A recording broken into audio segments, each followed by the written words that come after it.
আসসালামু আলাইকুম ওয়া রাহমাতুল্লাহি ওয়া বারাকাতুহু। দিনদার দিন দরদি ইসলাম প্রিয় ভাই ও বোনেরা যারা আমাকে ভালোবাসেন, আপনাদের কাছে এই রমাদান মাসের শুরুতে আপনাদের কাছে আবদার নিয়ে এসেছি। সেটা হচ্ছে আপনারা ইতিপূর্বে সহযোগিতা করেছেন। আমরা একটি মাদ্রাসা প্রতিষ্ঠা করে মাদ্রাসা প ইসলামী প্রতিষ্ঠান তৈরি করেছি কুমিল্লাতে এবং সেখানে আলহামদুলিল্লাহ এখন ৭ম শ্রেণী পর্যন্ত পড়া হচ্ছে এবং আমরা আলহামদুলিল্লাহ একটা ইউনিক সিলেবাস দিয়ে ছাত্রদেরকে পড়াচ্ছি এবং আলহামদুলিল্লাহ এ এ আশেপাশের সমস্ত মাদ্রাসা থেকে সেটা এখনো আলহামদুলিল্লাহ সুনামের সাথে কাজ করে যাচ্ছে এবং মুষ্টিমেয় অ্যা কিছু নিয়ে শুরু করলেও এখন আলহামদুলিল্লাহ আমাদের ছাত্র সংখ্যা অনেক বেশি। ছাত্র সংখ্যা প্রায় ৩০০ র উপরে আলহামদুলিল্লাহ।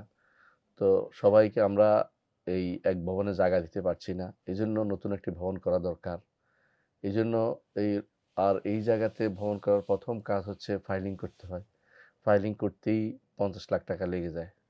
কারণ মাটির নিচে এখানে মাটি অনেক ১০৬ ফিট পর্যন্ত আমাদেরকে ফাইলিং করতে হয়।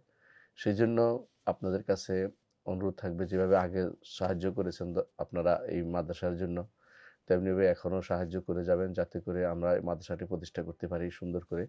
একটা ভালো ব্যবস্থাপনা করতে পারি। বিশেষ করে যদি আমরা আরেকটা বিল্ডিং করতে পারি, মেয়েদেরকে ভিন্নভাবে পড়াইতে পারি তাহলে ভালো হয়। এখন আমরা সীমিত কিছু ছেলে-মেয়েকে পড়াই একটা আলাদা ফ্লোরে। এটা খুব কষ্টকর হয়ে যাচ্ছে সবকিছু রক্ষা করা। আপনারা জানেন যে একসাথে করা কোনোভাবেই উচিত নয়। সেজন্য আপনাদের কাছে অনুরোধ থাকবে এই রমাদান মাসে আপনারা দানের হস্ত বাড়াবেন ইনশাআল্লাহ আমাদের এই মাদ্রাসার কাজের জন্য। দ্বিতীয়ত এই মাদ্রাসার পাশে মসজিদটি এখনো অসম্পূর্ণ অবস্থায় আছে। এই প্রতিষ্ঠানটি মসজিদটিও আমরা এখনো শেষ করতে পারিনি। মসজিদের কাজটা শেষ করার জন্য আপনাদের আর্থিক অনুদান দরকার রয়েছে। আমরা শুধুমাত্র ৩ তলার ছাদ দিয়েছি, ৪র্থ তলার ছাদ দিতে পারিনি এবং ৩ তলার অন্য কাজ কিছুই করতে পারিনি। শুধু ছাদের কাজটা হয়েছে। আপনারা জানেন যে ছাদের কাজ হলো ৩০% বাকি ৭০% কাজ এখনো বাকি রয়েছে। তো অনেক সময়ে আপনারা হয়তো মনে করেন কাজ হয়ে গেছে, কাজ কিন্তু হয়নি। এখনো অনেক কাজ বাকি আছে। আমাদের এই স্বপ্নটি এটা আলহামদুলিল্লাহ ইসলাম যারা ইসলামকে ভালোবাসেন, বিশুদ্ধ আকীদা ও মানহাজকে ভালোবাসেন তাদের জন্য। আমাদের ওই এলাকার জন্য একটা মাইল ফলক হবে এবং এটা হবে পাথেয় ইনশাআল্লাহ আপনার আখিরাতের। সেজন্য আপনি মাদ্রাসায় দান করবেন এবং মসজিদে দান করবেন। মাদ্রাসায় দান করলে এটা সদাকাতুন জারিয়া হবে। আর সদাকাতুন জারিয়া শুধু আপনার জন্য থাকবে। এটা আপনি ভালো করে জানেন দুনিয়াতে যা রেখে যাবেন সেগুলো কোনো কাজে লাগবে না। সদাকা জারিয়া যেটা আপনার সাথে চলে যাবে। তো সদাকা জারিয়া করবেন ইনশাআল্লাহ। মাদ্রাসায় দান করার জন্য নিম্নোক্ত বিকাশ এবং অন্যান্য অ্যাকাউন্টগুলি ব্যবহার করবেন। আর মসজিদে দান করবেন এইজন্য যে মসজিদে দান করার অর্থই হচ্ছে যত অল্পই হোক কেউ যদি মসজিদে দান করে সেটা জান্নাতে তার একটা ঘরের ব্যবস্থাপনা হবে। তো মসজিদেও দান করবেন ইনশাআল্লাহ আপনারা।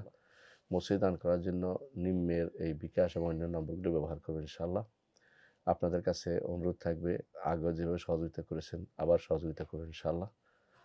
আর মাদ্রাসার জন্য যে সমস্ত ছাত্র আছে অনেকেই গরিব ছাত্র আছে তাদেরকে আমরা পুরোপুরি অথবা হাফ সাবসিডি দেই যাদেরকে আমরা পড়ার সুযোগ করে দিচ্ছি। তো তাদের এই যাকাতের টাকা থেকে তাদেরকে দান করি আমরা।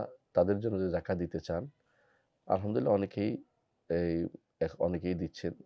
আলহামদুলিল্লাহ আগে থেকেই দিচ্ছেন। আরও দিতে চান যদি আমরা এখন প্রায় ২৭ জনের মতো অ্যা ২৭ জনকে সাবসিডি দিচ্ছি পুরা বছরের খরচসহ। একেকজনের খাবার খরচ এবং টিউশন ফি সহ সমস্ত খরচই আমাদেরকে বহন করতে হয় অনেককেই। তো এইজন্য আপনাদের কাছে অনুরোধ থাকবে যে যাকাতের কোনো অংশ হয় সেটা নিম্নের এই নম্বরে দান করবেন ইনশাআল্লাহ।